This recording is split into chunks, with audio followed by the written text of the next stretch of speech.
প্রার্থী ছাড়া জেতার সুযোগ আর নাই। দিনের ভোট রাতে করার সুযোগ আর নাই। দামি প্রার্থী দিয়ে জেতারও আর সুযোগ নাই। আমরা নিজেরাই জীবন দিয়ে, আমরা নিজেরাই পরিশ্রম করে, কষ্ট করে, বছরের পর বছর লড়াই করে এটা বদলে দিয়েছি। এখন সুষ্ঠু নির্বাচন হবে। সেই নির্বাচন অবাধে জনগণ ভোট প্রয়োগ করবে।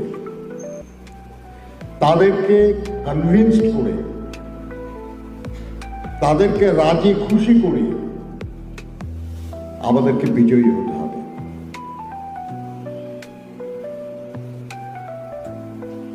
ভুল কথা বলে কিংবা মিথ্যা আশ্বাস দিয়ে আমরা